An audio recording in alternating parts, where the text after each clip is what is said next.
नमस्ते। आप सभी का स्वागत है आज के इस कार्यक्रम में।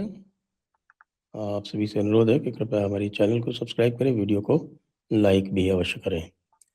हमारे साथ हैं आज विजय सरदाना जी और उनसे हम बात करेंगे विशेष विषय पर, और वो विषय है भारतीय अर्थव्यवस्था, जिसके ऊपर बात कम ही होती है। लेकिन क्योंकि अब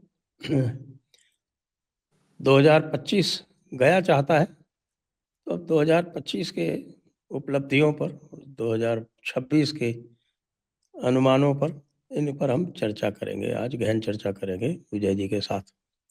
तो आप सभी लोग से अनुरोध है कि हमारे धर्मापणा मर्चेंडाइज स्टोर पर भी अवश्य जाएं, जहां आपकी पसंद की बहुत सारी वस्तुएं आपको मिल सकती हैं। तो स्वागत है आपका विजय जी, एक बार पुनः जयपुर डायलॉग्स पर। आपको और सभी दर्शकों को मेरा प्रणाम। तो साहब 2025 में एक बार तो ऐसा लग रहा था कि साहब कि 2025 में तो भारत को ट्रंप बाबू निपटा देंगे, बिल्कुल पूरी तरह से। लेकिन हुआ तो ठीक उसका उल्टा। अभी तो ट्रंप बाबू ही निपटते दिख रहे। उनकी अर्थव्यवस्था जो है वो खतरे में आ गई है, इतना सब कुछ करने के बाद, ट्रिलियंस ऑफ डॉलर के टैरिफ लेने के बाद भी। और भारत तो अपनी मस्ती में है साहब, अभी भी रशिया से तेल लिए जा रहा है तो लिए जा रहा है, और कोई असर पड़ा नहीं। ठीक है, थोड़े सेक्टर्स जो हैं वो जरूर हिट हुए हैं। तो 2025 में बहुत सारे क्षेत्रों में बहुत भारी प्रगति हुई है। कई क्षेत्र जो मेरे दृष्टि में सीधे सीधे आते हैं, एक तो डिफेंस मैन्युफैक्चरिंग का एक जो क्षेत्र है वो बहुत तेज़ी से आगे बढ़ा है। और उसके अतिरिक्त जो हमारे जो परंपरागत रूप से जो पिछले 4-5 साल से अच्छा कर रहे थे, चाहे वो इलेक्ट्रॉनिक्स का क्षेत्र हो या आपके रिफाइंड क्रूड्स का क्षेत्र हो, ये सब ठीक कर रहे हैं, अच्छा कर रहे हैं बल्कि। तभी तो 8% से ऊपर ग्रोथ आ रही है, और एक्सपोर्ट में भी ग्रोथ आ रही है। एफटीएस फटाफट हो रहे हैं।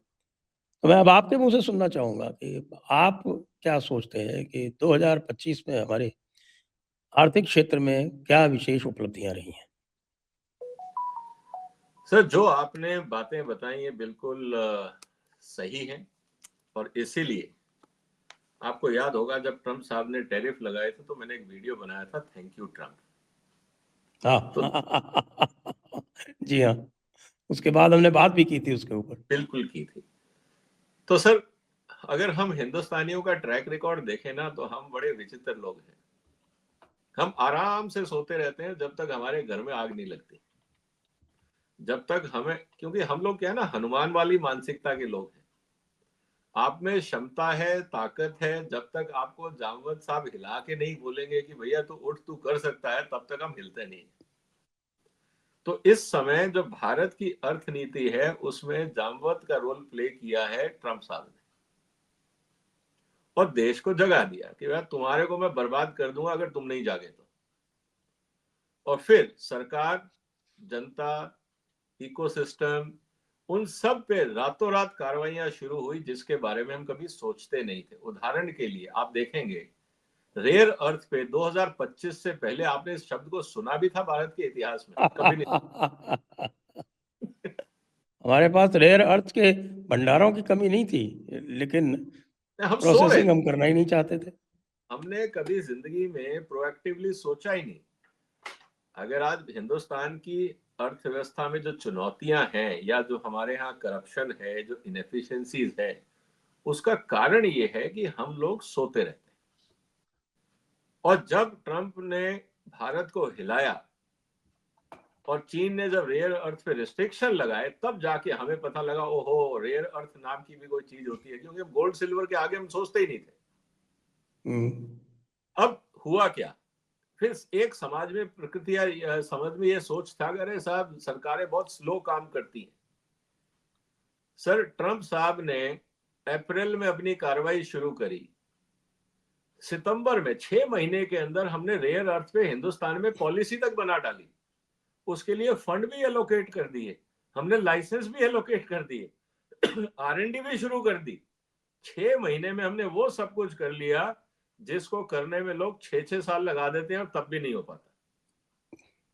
तो इसका मतलब ये है कि where there is a will there is a way. और अगर कोई ये सोचता है, भारत सरकार या कहीं पे भी कोई भी डिपार्टमेंट अगर ये बहानेबाजी करता है कि साहब हम सोच रहे हैं, कर रहे हैं, इसका मतलब है कि उनकी नीयत नहीं है करने की। क्योंकि अगर वो चाहते तो वो कर चुके होते। ये टालने की जो प्रक्रिया है ये हिंदुस्तान में नहीं चल सकती अगर सरकार चाहे कि करना है तो। और नहीं करना हो तो फिर कमेटीज का एक सिंड्रोम है हिंदुस्तान में। हर चीज को कमेटी के हवाले कर दो, ठंडे बस्ते में डाल दो, उसका रिजल्ट आना नहीं। और जनता को भी झुंझुना पकड़ा दिया कि कमेटी बन गई, एक्सपर्ट्स बैठे हैं, देख रहे हैं, काम कर रहे हैं, हम भी इंतजार करते रहते हैं और जनरेशंस बर्बाद हो जाती है। ये भारत की एक सांस्कृतिक विरासत रही है जिसको बदलने की जरूरत है। तो इसीलिए 2025 में जो सबसे महत्वपूर्ण घटना हुई है वो हुई है सर, जिसने भारत की इकोनॉमी को सुधार के रास्ते पे आगे बढ़ाया वो तेजी से। आप ये नहीं कह सकते कि सुधार नहीं हो रहा था। पहले हम कछुआ चाल से चल रहे थे, अब हम रफ्तार पकड़ रहे हैं और इसका पूरा श्रेय जाता है ट्रंप साहब को। तो credit should go to Trump, not to anyone within India, क्योंकि वो सारे संसाधन हमारे पास थे, हमने उसका कभी इस्तेमाल किया ही नहीं था। तो credit goes to Trump for putting India on the right track. तो मेरा पहला तो 2025 का असेसमेंट ये है। अब आगे अगर हम देखें, नंबरों पे जाएं, तो ये बात सही है कि one of the largest fastest growing economy आज भी भारत है और उसका हमने डिटेल्ड में मैंने वीडियोस में असेसमेंट भी किया, आपके साथ भी चर्चा हुई। अब उसके कई फैक्टर हैं सर। एक तो पूरी दुनिया में एक इंपॉर्टेंट डेवलपमेंट जो हुई पिछले 3-4 साल में वो है यूक्रेन वॉर। यूरोप पूरी तरह से उसमें फंसा हुआ है क्योंकि यूक्रेन में उन्होंने पंगा तो ले लिया, अब उनको समझ में नहीं आ रहा बाहर कैसे निकले। अरबों डॉलर जो उनको अपनी समाज पे, अपनी पब्लिक के वेलफेयर पे लगाना चाहिए थे, वो उसको जो यूक्रेन में हवन चल रहा है उसमें आहुति दे रहे हैं। यूरो डॉलर जो भी है, अरबों डॉलर की आहुति जारी है, उसमें रिटर्न तो कुछ मिलना नहीं है, वो सिर्फ आहुति जारी है। और उधर से पुतिन साहब ढंग से हवन कर रहे हैं, इनको आराम से आशीर्वाद दे रहे हैं कि भैया तुम अभी और लंबा हवन करो अगर लंबा जीना चाहते हो, तो उनको काम पे लगाए हुए। लेकिन ये बताएं कि ये भारत जो मजे से खेल रहा है और ट्रम्प कहता रहता है कि हाँ भाई कोई जल्दी नहीं है, जब चाहना तब कर लेना, जब भी ठीक होगा, जब भी म्यूचुअली बेनिफिशियल होगा तब कर लेना ट्रेड डील, हमें कोई जल्दी नहीं है, हम अपने जो क्रिटिकल इंटरेस्ट हैं उनके साथ में समझौता नहीं करेंगे। और अब ऐसा लग रहा है कि साहब कि अब खाली ट्रम्प की ईगो बीच में रह गई है, बाकी जो उनके जितने भी ट्रेड रिप्रेजेंटेटिव वगैरह हैं, वो तो सारे के सारे जो हैं वो धरती पर आ चुके हैं। वो तो आना था सर। देखिए आज की तारीख में अगर आप ध्यान से देखें, पूरा दुनिया का जो चेस गेम है, प्रॉब्लम क्या है ना, ट्रम्प साहब खेलते हैं गोल्फ। अगर उन्होंने चेस खेली होती तो ये मूर्खता वो नहीं करते। Sorry to use the word, एक देश के राष्ट्रपति हैं, ऐसे शब्दों का इस्तेमाल नहीं होना चाहिए, लेकिन जो तो उनके वो स्वयं उल्टे-पुल्टे शब्द इस्तेमाल करता है, तो इसीलिए वो जो एक्शन कर रहे हैं उनके लिए जो मैं शब्द का इस्तेमाल कर रहा हूं, उनके एक्शन पे, उनकी पर्सनैलिटी पे नहीं। कहने का मतलब ये है सर, उनको ये पता है कि यूरोप में कुछ बचा नहीं, मिडल ईस्ट में उनको कुछ चाहिए नहीं, क्योंकि अब उन्होंने अपने आप को कहा साहब मेरे पास ड्रिल बेबी, ड्रिल करके मैं अपना तेल कोयला पॉल्यूशन में मेरे को कोई मतलब नहीं है, मैं तो धंधा करूंगा। मेक्सिको से उन्होंने पंगा ले लिया, ब्राजील से ले लिया, कनाडा से ले लिया, चाइना उनकी सुन नहीं रहा, रशिया उनकी सुन नहीं रहा, बाकी दुनिया में कोई ऐसा देश नहीं है जो उनका माल खरीदे। एकमात्र डंपिंग ग्राउंड है उनके लिए घूम फिर के, वो है भारत। पहले उन्होंने धमका दिया ये सोच के कि साहब मोदी साहब डर जाएंगे, भारत सरकार डर जाएगी, तो मैं अपने हिसाब से हाँक लूंगा। तभी उन्होंने अपने चुनावी भाषण में भी कहा था, इलेक्शन कैंपेन में, अगर आपको ध्यान हो सर, कि I will give you some of the biggest markets of the world. उनका पूरा का पूरा ध्यान था इंडिया की तरफ, क्योंकि चाइना तो पहले ही ट्रेड कर रहा था। तो चाइना तो कोई नई डेवलपमेंट थी नहीं, तो नई डेवलपमेंट उनकी थी कि भारत पे नजर थी। और वो ये भूल गए कि जिस तरह से ट्रंप साहब काम करते हैं, ट्रंप साहब का अपना काम करने का तरीका है, तो मोदी साहब का भी तरीका है। ट्रंप साहब के लिए अगर वोट बैंक पॉलिटिक्स इंपॉर्टेंट है तो मोदी साहब के लिए भी है। ट्रंप के लिए अगर एग्रीकल्चर वोट इंपॉर्टेंट है तो मोदी साहब के लिए भी है।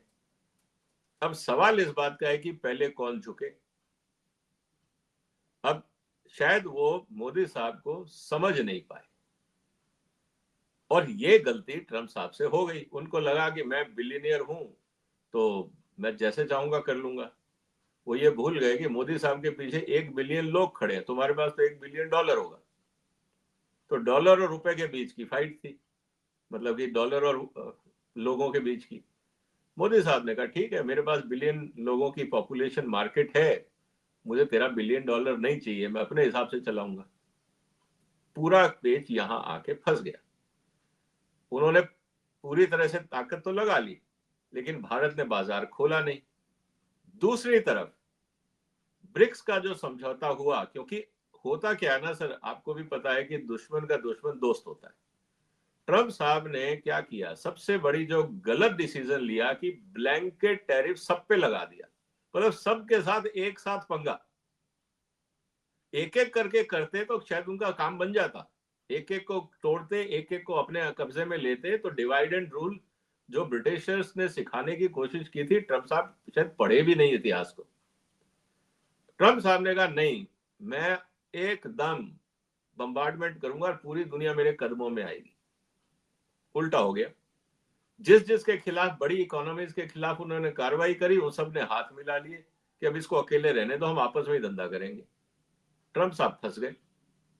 अब हड्डी ऐसी है, वो ना निकले जाती है ना उगले जाती है। ना तो ये कह सकते हैं कि मेरा डिसीजन गलत था, ना ये कह सकते हैं कि चलो मैं इन 5 को छोड़ देता हूं, ये मेरे दोस्त हैं, इन 4 पे मैं कार्रवाई करूंगा।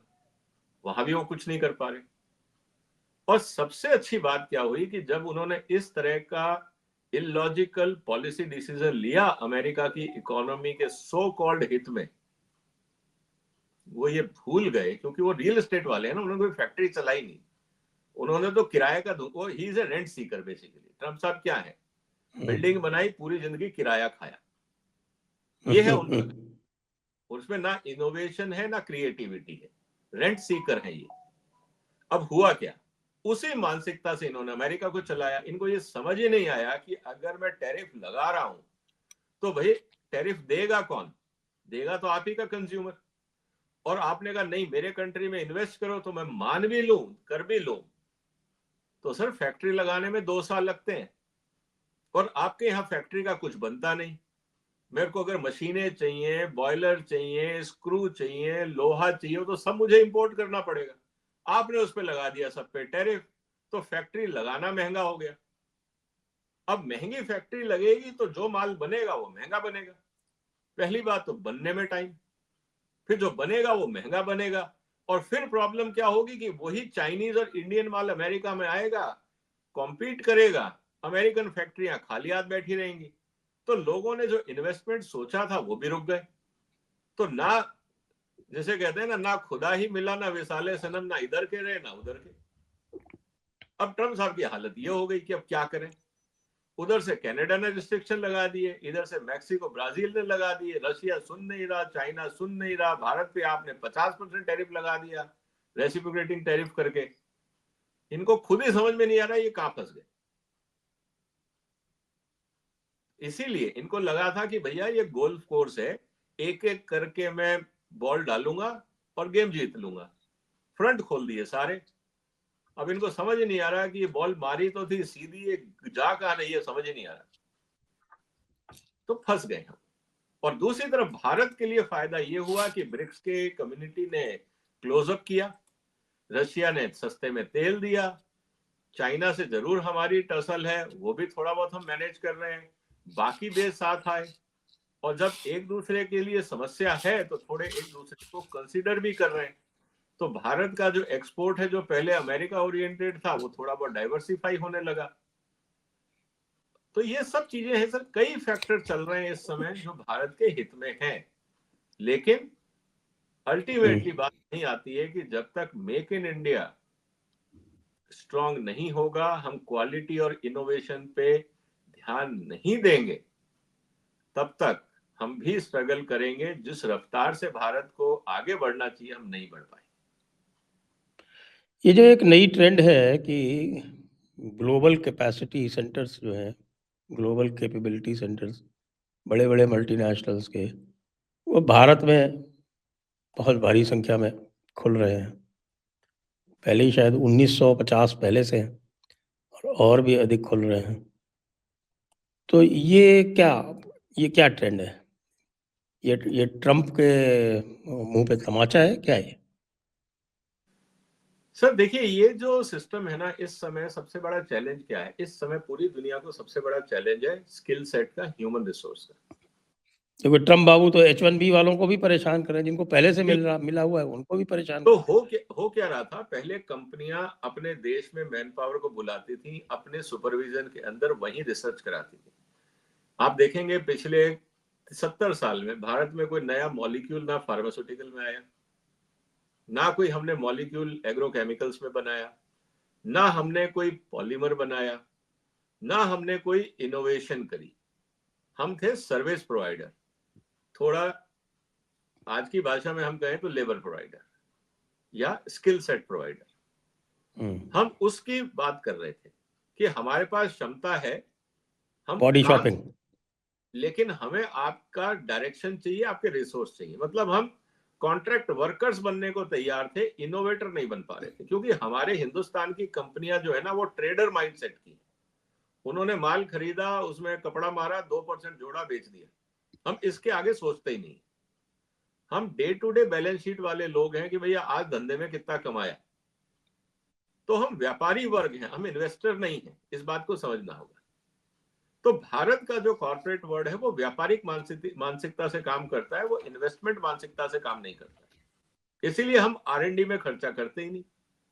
हमने आज तक अगर कुछ कमाया है तो वो कमाया है कैपिटल को और लाइसेंस राज को एनकैश करके।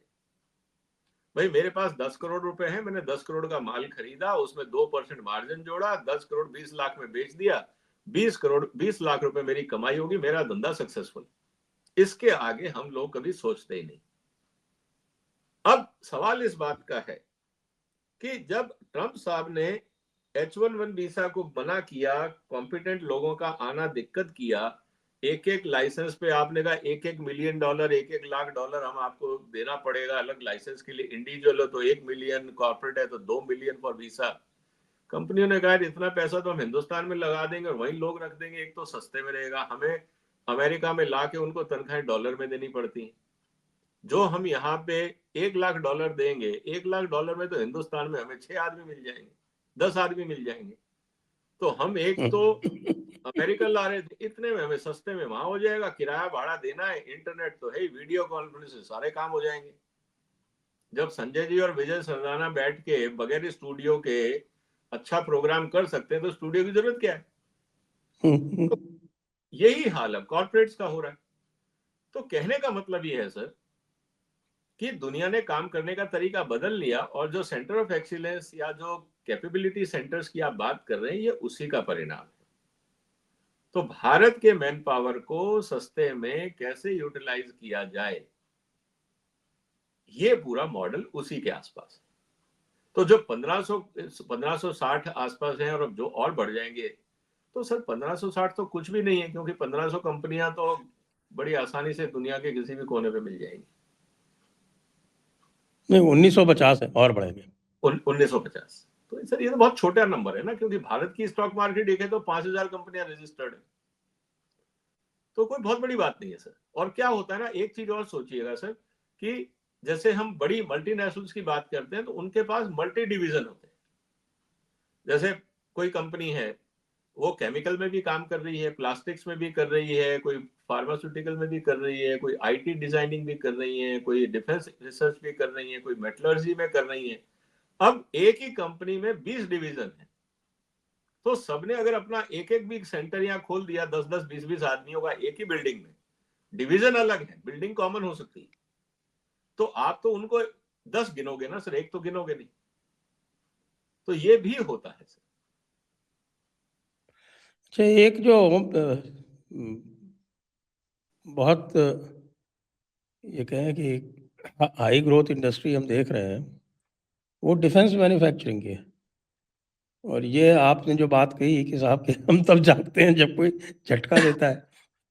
तो ये सबसे अधिक इसी में दिखाई पड़ रहा है कि वो ऐसे-ऐसे इनोवेशंस हो रहे हैं और ऐसे-ऐसी नई चीज़ें आ रही है जो पूरी दुनिया में कहीं भी नहीं आ रही। और सारी दुनिया जो है वो यहाँ आकर सबके सब जेवीज़ करना चाह रहे हैं। सर ये बहुत इम्पोर्टेंट, पहले हम लोग कर रहे थे, जैसे मैंने कहा ना कि कमरे में ड्राइंग बोर्ड पे बैठ के हम लोग बड़े धीरे धीरे काम कर रहे थे। अब सवाल ये था कि हमारी कैपेबिलिटी को कोई मानने को तैयार नहीं था कि Bharat can do defence research. तो हमारे पास एक बहुत अच्छा 2025 में एक डिमॉन्स्ट्रेशन अपॉर्चुनिटी थी, ऑपरेशन सिंदूर, हुँ। जिसको कहा जाता है ना वेट सैंपलिंग कॉर्पोरेट भाषा में। कि एक तो हम वेट ड्राई सैंपलिंग कर रहे थे, भाई पोस्टर दिखा रहे थे कि हमारे पास ये बंदूक है, ये मिसाइल है। लोग कहते हैं अच्छा ठीक है यार, देखने में अच्छी है, पता नहीं काम करेगी या नहीं करेगी। अब हमने दुनिया को प्रॉपर उसका यूज सैंपलिंग दिखा दिया पाकिस्तान बॉर्डर पे कि भैया देखो, पाकिस्तान ने अमेरिका से हथियार लिए, चाइना से लिए, एक भी हिंदुस्तान में नहीं घुस पाया। तो आप समझ लो कि ये जो हम आपको फोटो दिखा रहे थे ना, ये काम भी करती हैं। लोगों को प्रूफ मिल गया। अब जब प्रूफ मिल गया और भारत ने स्वदेशी कॉन्सेप्ट पे पूरा डिफेंस इकोसिस्टम कर लिया, और उनको लगा कि भारत जब चाइना और पाकिस्तान जैसे देशों से खुद अपने दम पे लड़ पा रहा है, तो भैया इसका मतलब टेक्नोलॉजी तो काम कर रही है।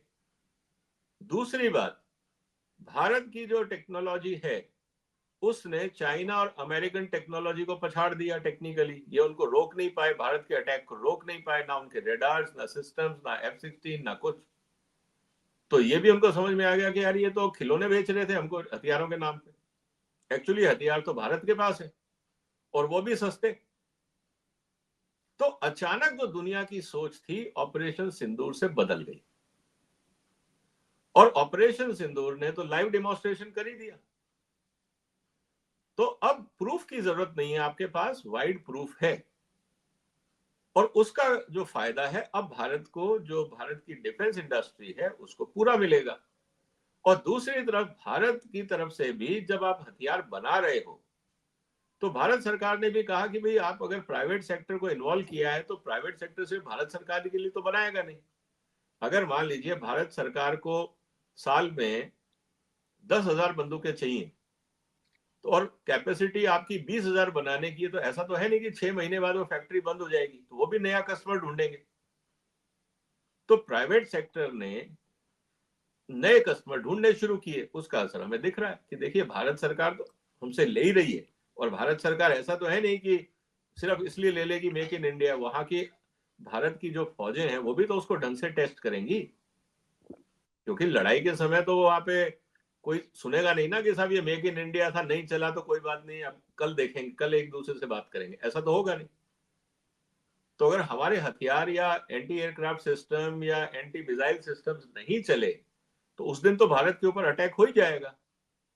इसका मतलब system has to work without any doubt, without fail, 24/7 365 days. और वो भारत ने प्रूव कर दिया। तो टेक्नोलॉजी का फायदा, डेवलपमेंट का फायदा, फिर रिलायबिलिटी दिख गई, और कॉस्ट इफेक्टिवनेस दिख गई। और सबको पता है कि अमेरिका से अगर आप एक बार हथियार ले लोगे तो उनका फिर पूरी जिंदगी वो महंगे स्पेयर पार्ट देंगे, और पता नहीं फिर कब सैंक्शन लगा दें, क्योंकि अमेरिका के हथियार विद कंडीशन आते हैं कि आप कैसे इस्तेमाल करोगे, कब करोगे और कहां नहीं करोगे। तो आप हथियार खरीद रहे हो और उसके साथ आपके ऊपर दुनिया भर के कंडीशंस हो, तो फिर फायदा क्या वो हथियार लेने का। तो ये सब चीजें हैं सर जिन्होंने डिफेंस इंडस्ट्री को एक बूस्ट दिया, और इसका फायदा भारत ने उठाया, जो उठाना भी चाहिए। करेक्ट। और उसके अतिरिक्त हम ये भी देख रहे हैं कि जो हमारा जो डोमेस्टिक कंजम्पशन है, वो भी बढ़ता चला जा रहा है।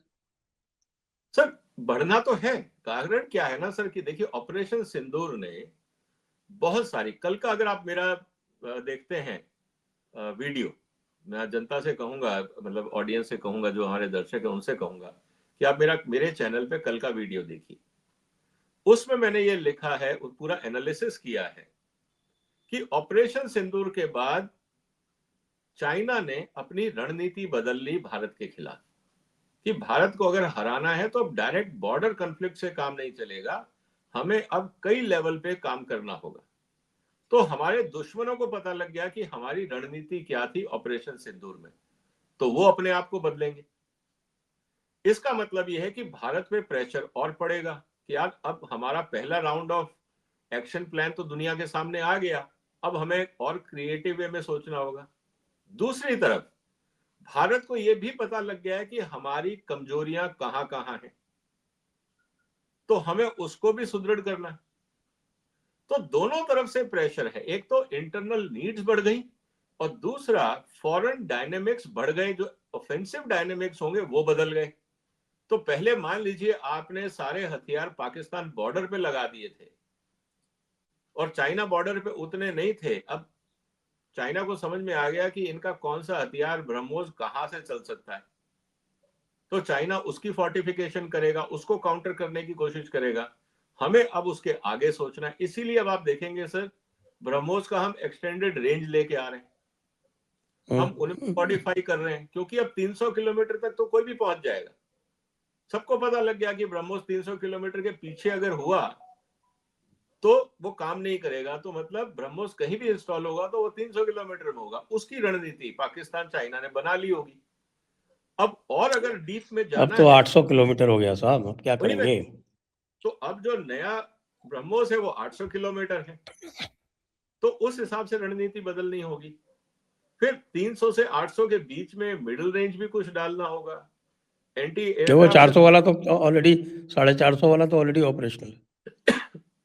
फिर हम अभी बात कर रहे हैं और S-400 की, S-500 की, नई टेक्नोलॉजीज की, सैटेलाइट ओरिएंटेड टेक्नोलॉजीज की, साइबर सिक्योरिटी को लेकर, क्योंकि जरूरी नहीं है ना कि अब जो लड़ाई शुरू होगी वो बॉर्डर से शुरू होगी। हो सकता है कि पहले लड़ाई शुरू हो साइबर अटैक से, कि हम आपकी सारी सप्लाई चेन और फ्यूल डिपोज को डिसमेंटल कर दें, वो काम ही ना करें और फिर हम बॉर्डर पे अटैक करें।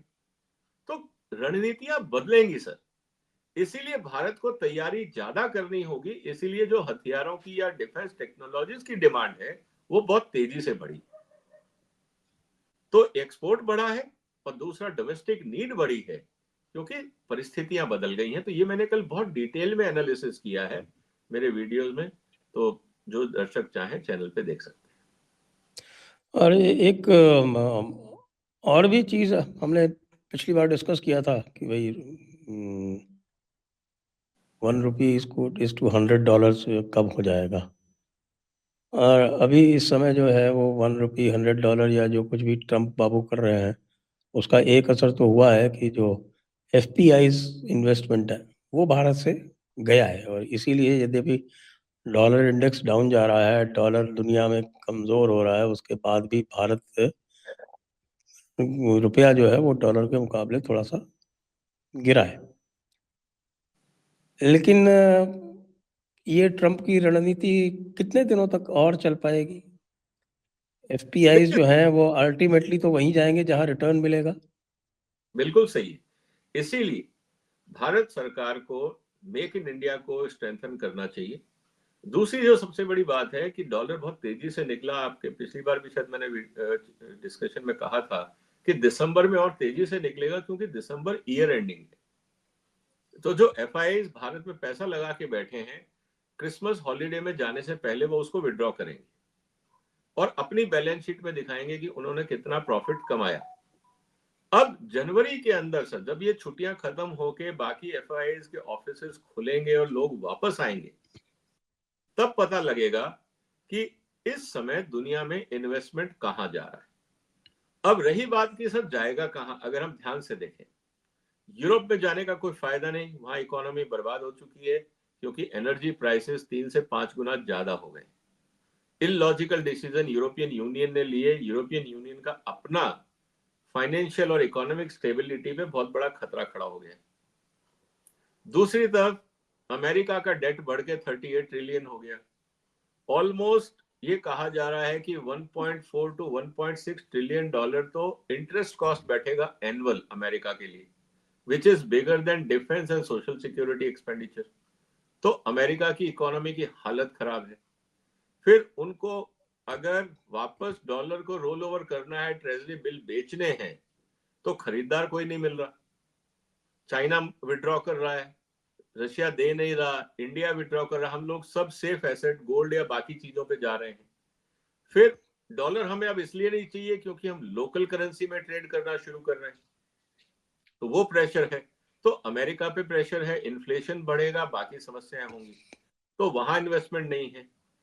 रही बात फिर ब्राजील की, मैक्सिको, कनाडा, वो बहुत बड़े डोमेस्टिक मार्केट नहीं है, वो ऑलरेडी काफी हद तक पहले भी काम कर रहे हैं।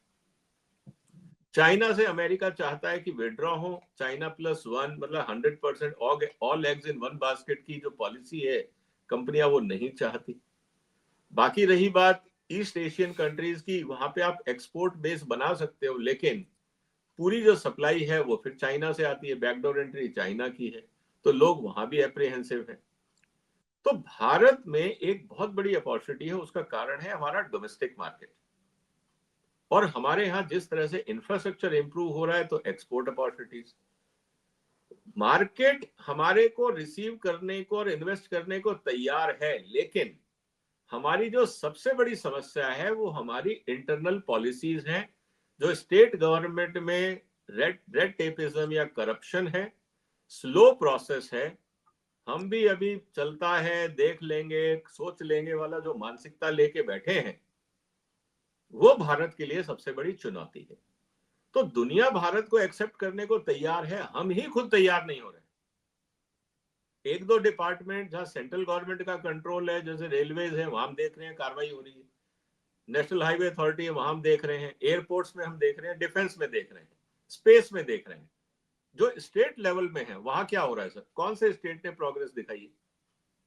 तो हम अभी अनफॉर्चुनेटली हम आज भी इस मानसिकता में फंसे हुए हैं कि भाई पॉलिटिक्स करो, कुर्सी बचाओ, तो अपना काम हो जाएगा। लेकिन हम इस बात को भूल गए कि good economics is good politics, और जब तक स्टेट लेवल सुधरेंगे नहीं, भारत अपनी पूरी पोटेंशियल का फायदा नहीं उठा पाएगा। अब थोड़ा आ जाते हैं 2026 पे।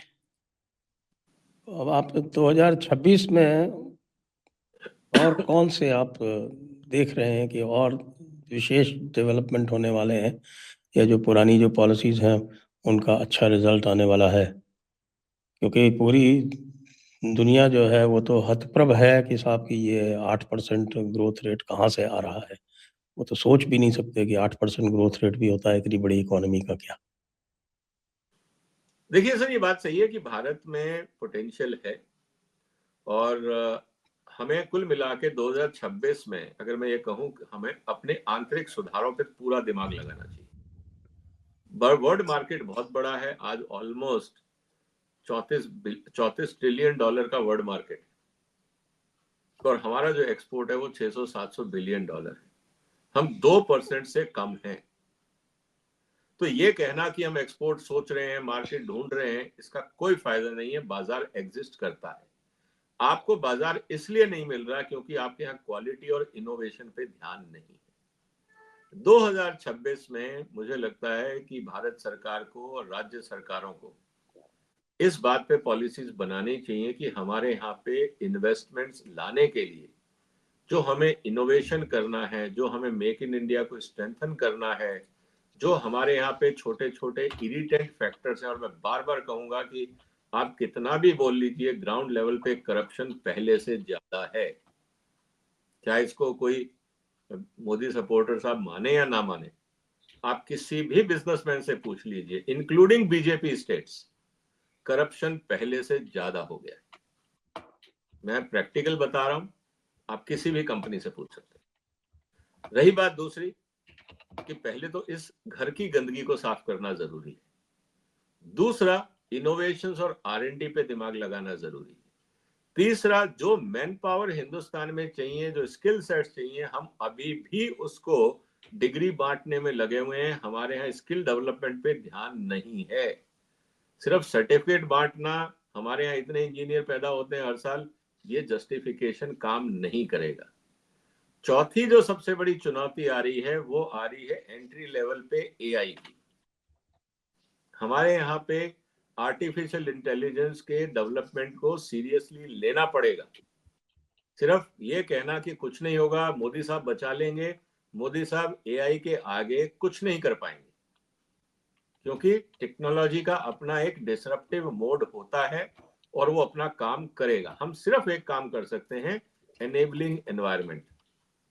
मोदी साहब ये क्लियर आदेश दें हर मंत्रालय को कि आपको एआई एडॉप्ट करना होगा, और जो पॉलिसीज एआई के रास्ते में आती हैं उन सब पॉलिसीज को बदलिए, और अगले 6 महीने के अंदर बदलाइए विद टाइम फ्रेम, नहीं तो पंचवर्षीय योजना में तो देश बर्बाद हो चुका होगा। तो कुछ बेसिक चीजें हैं, अगर हमने इस पे ध्यान दिया तो डोमेस्टिक मार्केट में वैल्यू एडिशन इंप्रूव होगा, एम्प्लॉयमेंट जनरेशन होगा, हम एक्सपोर्ट भी कर पाएंगे। और एक जो सबसे बड़ा खतरा है, हमारी डिपेंडेंसी चाइना पे बढ़ती जा रही है। हम कुछ भी बोलें, हमारा अगर 2004 में देखें सर, हमारा चाइना से जो ट्रेड डेफिसिट था वो $1 बिलियन था। आज 20 साल बाद हमारा ट्रेड डेफिसिट $100 बिलियन है। तो हमने तरक्की करी है या हम पिछड़े हैं, ये नंबर अपने आप को बताता है। तो चिंताएं हैं, हम अभी वीक विकेट पे हैं, और बहुत सारे सेक्टर हैं जो टोटली चाइना ओरिएंटेड है। आप फार्मास्यूटिकल को कुछ भी बोल दीजिए, आज भी 70% फार्मा इंडस्ट्री चाइना डिपेंडेंट है। हमारी, और जो मोबाइल की हम बात कर रहे हैं कि हमारे यहाँ मोबाइल बनने लग गया, that is 85 to 90% still China oriented. चाहे हम उसको एक्सपोर्ट बोले या डोमेस्टिक कंजम्पशन बोले, मेक इन इंडिया बोले, आपकी सप्लाई चेन अभी भी चाइना पे आश्रित है। ये एक सबसे बड़ा खतरा है। तो चैलेंजेस भी हैं, अपॉर्चुनिटीज भी हैं। 2026 में मुझे लगता है कि अब कोई चुनाव आने में टाइम है, अभी 29 में चुनाव है, 2026-27 मोदी साहब को डेडिकेट कर देना चाहिए इकोनॉमी पे। स्टेट इलेक्शन एक आधा कोई हार भी गए तो कोई फर्क नहीं पड़ता, 29 फिर आपको मिल जाएगा अगर आपकी इकोनॉमिक पॉलिसीज ने रिजल्ट दे दिया तो, और ये स्टेट भी अपने आप वापस आ जाएंगे। तो कहने का मतलब ये है सर कि 26-27 मोदी साहब के लिए अग्नि परीक्षा है इकोनॉमिक पॉलिसी और इकोनॉमिक रिफॉर्म्स के लिए। क्या हम मेक इन इंडिया को इतना बढ़ा दें कि हमारी डिपेंडेंसी जो चाइना पे $100 बिलियन अभी डेफिसिट है वो घट के 50 रह जाए? क्या हम ऐसा कर पाएंगे? यही एक टेस्ट होगा मोदी साहब की इकोनॉमिक पॉलिसीज का। बाकी तो हम घोषणाएं कुछ भी करें, वो कागजों पे कुछ भी हो सकता है, रिजल्ट ग्राउंड पे है। हाँ, वो तो ये जो चाइना से डेफिसिट बढ़ती जा रही है, वो मुझे लगता है कि it is more due to laziness than anything else. तो उसके लिए सर सरकार को, मैंने कहा ना, पॉलिसीज ऐसी बनानी चाहिए जो फोर्स करें इंडस्ट्री को, और जो सिक यूनिट्स है, जो नॉन परफॉर्म है, वो बंद हों। आपकी पॉलिसीज होती हैं कि सब आदमी, जैसे कहते हैं ना कि सबका भला, सबका भला व्यापार में नहीं चलता है। जो खराब कंपनियां हैं, जो गंदा माल बना रही हैं, जो मिलावट कर रही हैं, उनको बंद होना जरूरी है देश के हित में। हम उनको भी बचाने में लगे रहते हैं। हमारे इंस्पेक्टर्स करप्शन करके, रिश्वत लेके घटिया माल अप्रूव करते रहते हैं। अदरवाइज मुझे ये बताइए सर कि एक्सपोर्ट इंस्पेक्शन एजेंसी से अगर माल अप्रूव होता है तो विदेश में जाके वो क्वालिटी पे क्यों रिजेक्ट होता है? आपने तो क्वालिटी टेस्ट करके एक्सपोर्ट किया था ना, फिर वो रिजेक्ट क्यों हुआ? इसका मतलब आपका क्वालिटी सिस्टम डिफेक्टिव है, आपके यहाँ पे इनएफिशिएंसी है, करप्शन है, या दोनों है। तो ये तो राइटिंग ऑन द वॉल है। मैं तो कई बार बोला है कि अगर कोई export certified product international market में रिजेक्ट होता है तो उस लैब को, उस इंस्पेक्टर को और उस कंपनी को शो कॉज नोटिस तुरंत इशू हो जाना चाहिए। कैसे हुआ?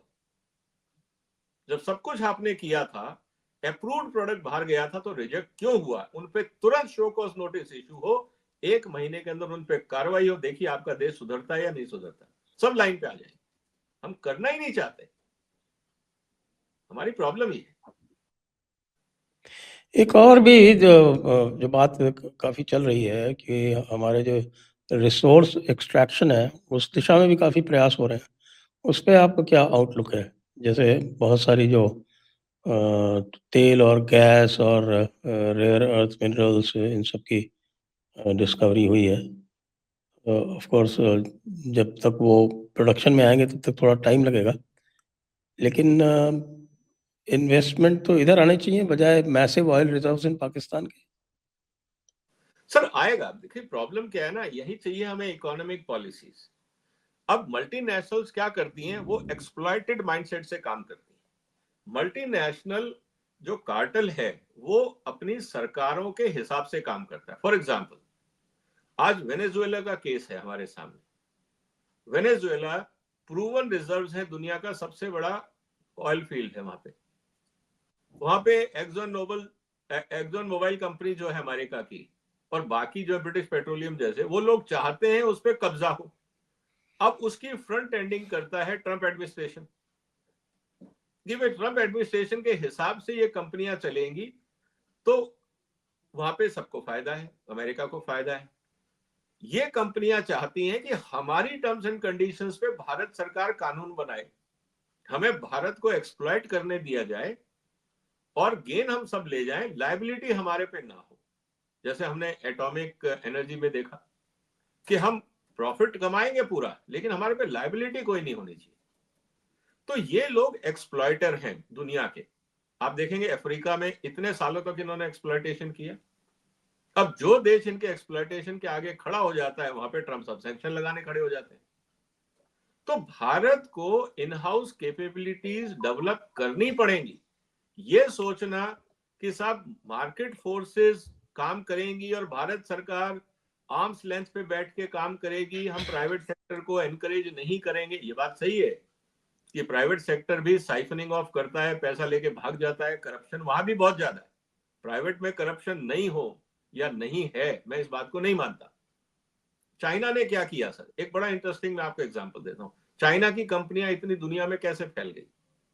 मैं जब पिछली बार चाइना में था तो वहां चाइनीज फाइनेंस कॉर्पोरेशन के एमडी के साथ में लंच कर रहा था। बीजिंग की बात कर रहा हूं मैं सर।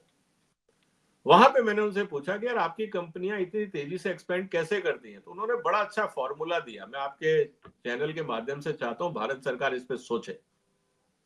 उन्होंने ये कहा कि हमने चाइना की कंपनियों को ये बोला है कि 40% कैपिटल आप अपना अरेंज करो, 60% हम दे देंगे, लेकिन सीएफओ हमारा होगा। जो कंपनी लेती है उसका सीएफओ हम रखेंगे, क्योंकि आप लोग पैसा लेके दाएं बाएं करोगे और फर्जी बिलिंग करोगे, दिखाओगे कि यहां पैसा लग गया, वहां लग गया और एनपीए हो गया। ये नाटकबाजी हम नहीं होने देंगे। आपको पैसा चाहिए हम देंगे, CFO will report to us, we will appoint CFO. आपके इन्वेस्टमेंट डिसीजंस में हमारी नजर रहेगी। पैसा जितना चाहिए हम दे देंगे, लेकिन हम आपको फ्री हैंड नहीं देंगे, क्योंकि आप देश का पैसा लेके बर्बाद करोगे, भाग जाओगे, दुबई में लगा दोगे, गोल्ड खरीद लोगे, क्रिप्टो में डाल दोगे, ये सब खेल आप करोगे। तो हम आपको पैसा देंगे, लेकिन अंडर सुपरविजन। मुझे लगता है भारत सरकार को भी ये पॉलिसी बनानी चाहिए। कॉम्पिटेंट लोगों को, क्रेडिबल लोगों को इस तरह से आइडेंटिफाई करना चाहिए जो कॉर्पोरेट्स के साथ काम करें, लेकिन उनकी रिपोर्टिंग, सीएफओस की रिपोर्टिंग सरकार को हो कि ये कंपनी का पैसा कहां जा रहा है, ताकि एक ट्रस्ट बिल्ड हो जाए। और फिर भारत के जो बैंक हैं, चाहे वो एसबीआई है या पब्लिक सेक्टर बैंक है या प्राइवेट बैंक है, उनको भी भरोसा हो जाएगा कि इनके ऊपर क्लोज स्क्रूटनी और सुपरविजन है, तो वो भी पैसा देने से नहीं चूकेंगे। फिर आप चाहे 100 करोड़ का इन्वेस्टमेंट करो या 10,000 करोड़ का, पैसे की कमी नहीं होगी। और फिर आपके पास अब ब्रिक्स बैंक भी है, फिर फॉरेन फंडिंग भी है, पैसे की दुनिया में कमी नहीं है। लोगों को अपॉर्चुनिटी मिलेगी भारत में, लोग पैसा लगाएंगे क्योंकि नाउ मनी इज सिक्योर। तो ये सब होने से मेक इन इंडिया स्ट्रांग होगा, फिर आपको मल्टीनेशनल्स के पैसे की जरूरत नहीं है, क्योंकि फिर अकाउंटेबिलिटी भारत में ही होगी। ये मेरा सुझाव था। अगर सरकार सुने, बजट आ रहा है, इस जो फैक्टर है, मैं संजय जी को कहूंगा आपकी पहुंच ऊपर तक है, इस सुझाव को वहां तक भिजवा दीजिए। चलिए अब कंक्लूड करेंगे। अब आप जो है वो कुछ नंबर्स दे दें एंड में इंडियन इकोनॉमी के लिए। हमारा मार्केट कहाँ जाएगा, हमारे जीडीपी कहाँ जाएगी, हमारे एक्सपोर्ट नंबर्स कहाँ जाएंगे आपके एनालिसिस के अनुसार? देखिए सर, भारत की ग्रोथ रेट जो अभी चल रही है, मुझे लगता है इसमें कोई कमी नहीं आएगी। अभी हम 6.5-7 के आसपास चलते रहेंगे आसानी से, इसमें कोई दिक्कत नहीं, क्योंकि डोमेस्टिक मार्केट हाईली अनसैचुरेटेड है, अभी बहुत बड़ा स्कोप है। रही बात स्टॉक मार्केट की, मैं स्पेकुलेशन से इसलिए अवॉइड करूंगा क्योंकि अभी अमेरिका में हलचल होना बाकी है। यूरोप के अंदर 2026 में काफी उथल पुथल होगा फाइनेंशियल मार्केट में। तो अमेरिका का डेट रोल ओवर किस तरह से वहां होगा, और यूरोप के अंदर अमेरिका का डेट तो कोई खरीद ही नहीं रहा है। इसीलिए मैं कह रहा हूं सर, तो जब वहां पे इंटरेस्ट रेट लोग सारे ट्रेजरी बॉन्ड ऑफलोड कर रहे हैं धीरे धीरे धीरे धीरे। सर होगा क्या कि धीरे धीरे वो कर रहे हैं, लेकिन अल्टीमेटली क्या करेंगे ट्रंप साहब कि अमेरिका के जो अपने फाइनेंशियल कॉर्पोरेशंस हैं उन पे दबाव डालेंगे कि आप खरीदिए और हम आपको बेहतर इंटरेस्ट दे रहे हैं। तो अगर आप ये समझिए कि करीब 10 साल पहले अमेरिका का ट्रेजरी बॉन्ड करीब 1-1.5% पे होता था, आज 4.5-5 पे पहुंच गया। अब कहने का मतलब यह है कि अगर ट्रंप साहब कहते हैं हम 5%, 6% आपको देते हैं ट्रेजरी रिटर्न, तो फिर भारत से कैपिटल अमेरिका जाएगा, क्योंकि वो रिस्क फ्री रिटर्न उनको वहां दिखेगा। फिर टैक्सेशन नहीं है, फिर बाकी बेनिफिट्स हैं। तो कुल मिला के कहने का मतलब ये है सर कि अमेरिका और यूरोप में जो डेवलपमेंट हो रहा है इस पे हम थोड़ी सी नजर रखेंगे, क्योंकि कैपिटल फ्लो का मूवमेंट वहां होना है। और दूसरी तरफ इंटरनेशनल मार्केट में गोल्ड सिल्वर को लेकर थोड़ा बुलिश ट्रेंड रहेगा, क्योंकि सप्लाई कंस्ट्रेंट है और यूटिलाइजेशन बढ़ रहा है। तो कई फैक्टर हैं।